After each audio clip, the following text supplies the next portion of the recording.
Itu gimana itu kan gitu kan. Iya. Kadang orang suka nakut-nakuti juga, Bu. Jadi gini, Bu, Pak. Jin, setan itu datang kalau kita panggil. Kita manggil pakai rasa, kita yang ngundang. Jadi kalau kita takut, kita manggil, datang dia, gitu kan. Makanya kalau zikir itu ingatnya ke Allah saja, yang lain nggak perlu aku gitu. Nah, ketika kita ke Allah saja, maka makhluk yang lain itu nggak mau dekat, nggak akan mau itu dekat. Karena kita nggak ada keperluan, nggak ada butuh. Zikir-zikir yang diajarkan Rasulullah itu zikir sunnah itu untuk semua. Tak perlu pakai pembimbing ijazah. Zikir la ilallah, zikir subhanallah, subhanallah itu semua, nggak akan datang gini itu. Tapi yang penting niatnya memang ikhlas saja ke Allah saja gitu, ya. Nggak bakalan datang itu gitu. Termasuk zikir sunnah. Termasuk zikir tarekat. Tarekat pun nggak akan datang itu kok, Bu, kalau nggak kita undang.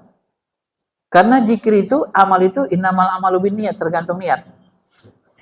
Ibu baca surah jin, biasa aja karena Allah, nggak datang jin.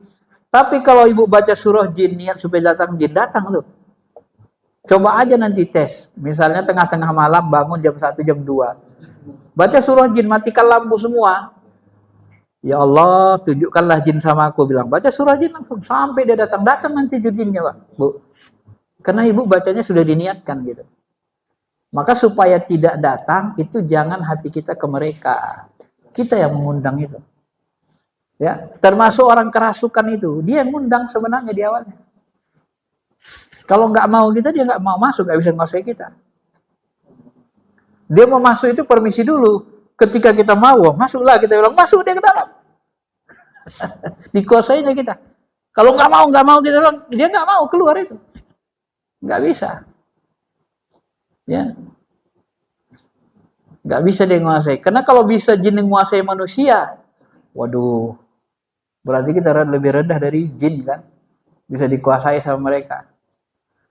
Kalau bisa kita dikuasai jin, maka kita menjadi orang yang tak berdosa nantinya. Nah, padahal nanti kalau kita buat dosa, jin lepas tangan dia. Aku cuman bisa aku bisik-bisik, goda aja. Setan kan gitu, Pak. Aku kan cuman ngomong aja, Tuhan, goda aja, ngompor-ngompori. Dia mau katanya. Aku kan nggak bisa menguasai dia. Apalagi orang soleh, mungkin nggak bisa. Tapi kalau kita undang, dukun itu semuanya ngundang jin. Makanya dia bisa masuk jin ke dirinya, dikuasai jin dia. Karena dia bersekutu. Dia ngundang jin. Kalau nggak diundang, ya nggak mau. Dia nggak mau. Apalagi kita nggak bisa melihat alam jin misalnya. Ya malah maafnya. Nggak bisa tembus kasab kita ke alam jin. Ya maafnya, jin nggak perlu sama kita. Untuk apa lihat aku aja nggak bisa katanya, nggak bisa kumanfaatkan katanya. Nah, makanya rata-rata dukun itu karena mereka undang jin, maka jin memasuki dirinya, dibuka kasabnya, kasab jin jadinya. Dia bisa lihat jinnya itu yang datang, bisa dia lihat itu. Tapi sampai di situ ilmunya, jadi dukun. Bisa lihat jin ini, jin ini, jin ini. Dan penglihatannya pakai kasab jin, dibantu jin. Ya. Nah, jadi keibadah itu tidak usah neko-neko bahasanya, tidak usah niat macam-macam, karena Allah saja. Kita pun kalau nanti mau latihan ruh, rasa gitu, ya Allah, niat kita tidak ada hubungannya sama jin. Ya Allah, aku mau melatih ruhku, rasaku. Izinkan aku melatih ruh, rasaku. Latih. Nah, jadi kalau bahasa ini agak rahasia sebenarnya. Saya di sini duduk. Kemudian saya mau berzikir, ya Allah, aku mau melatih ruhku, rasaku, izinkan ya Allah. Zikir saya di sini. Saya bayangkan saya zikir di rumah. Ya. Duduk saya di rumah. Rumah itu di kamar itu AC-nya dingin kan gitu kan, 25 derajat. Sampai nanti saya rasakan saya kedinginan. Dinginnya di sana sampai kemari rasa itu.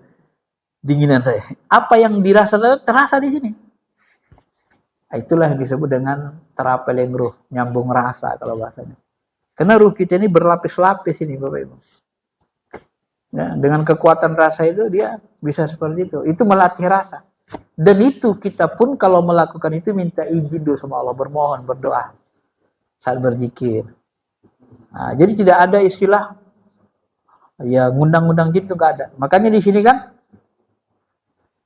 beberapa bab saya baca kan belum ada kata-kata jin dalam buku ini. Kenapa? Karena jin itu nggak diperlukan belajar ini gitu. Nggak ada. Karena tarikat itu sebenarnya tidak ada bahasan jinnya. Kalaupun ada jinnya itu nanti larinya ke ilmu hikmah. Atau kalau bahasa saya aksesoris namanya Pak ya. Itu bukan tarikat itu.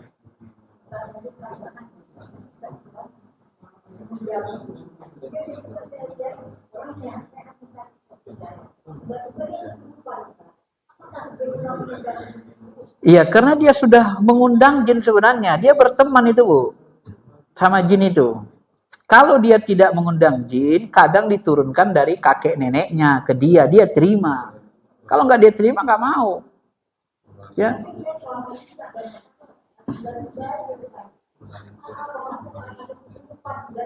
Enggak. Kalau dia, ini begini. Kalau dia tiba-tiba kesurupan, dia biasanya kosong. Kosong blong namanya. Nggak ingat apa-apa. Baru jin bisa masuk. Iya, kosong blong. Iya. Teman saya, ustadz dia, termasuk ustadz besar mungkin di Medan, wallahnya itu kerasukan jin. Nah, awalnya kenapa kerasukan jin? Karena istrinya itu asal mandi sering tidak tutup aurat. Jadi karena dia tidak tutup aurat, akhirnya sering diperhatikan jin. Ya namanya jin, mungkin jin kiriman atau gimana dulu kan. Ya terakhir jin bentuk gundurwo senang sama dia. Nah, akhirnya ya berteman. Sering dihayal-hayalkan gitu yang enak-enak diikutinya gitu. Nanti dia suruh menghayalkan kita, dibuatnya kita ke alam ini. Kita merasa senang, enak. Ya sudah, terakhir berteman gitu. Terakhir susah misahnya. Bisa menjiwa, bisa satu jiwa gitu. Karena ditawarkannya kita hal-hal yang nikmat di alam ruh, pandangan ruhani, menghayal-hayal gitu, kita ikutkan. Nah, itu awalnya, diokekannya. Jadi berteman jadinya. Sebenarnya kalau nggak diokekannya, nggak jadi. Itulah bahasa Quran itu. Di antara manusia itu ada minta pertolongan jin. Dan jin itu menambah mereka jadi bangga, jadi sombong. Kenapa? Karena kita yang melayani. Kita yang memulai. Kalau enggak juga. Ya. Enggak juga. Ya. Tapi kalau ada mursyid, tinggi ilmunya, bisa nundukkan jin, bisa ngajar di alam jin, itu ciri-ciri tanda wali. Profesor Said Akil menurut gurunya di Mekah begitu. Salah satu ciri wali itu dia ngajar di alam jin. Kalau ngajar gini dia jin itu hadir, jin Islam. Senang mereka, Bu.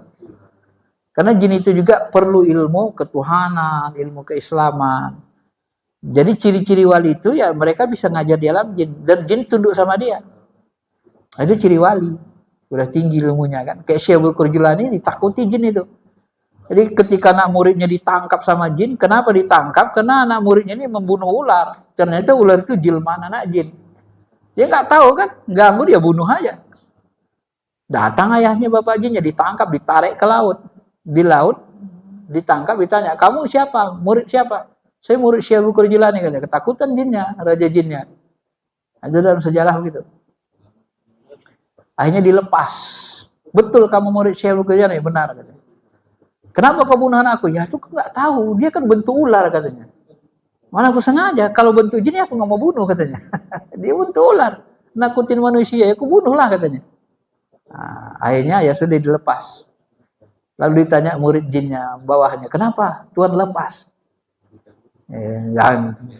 Jangan macam-macam itu dengan Pak Syekh Abdul Qadir Jilani katanya. Syekh Abdul Qadir Jilani, aku ke ujung kutub utara pun bisa ditariknya, bukan tangkapnya katanya. Nampaknya aja katanya, coba. Begitu bahasa Raja Jin itu.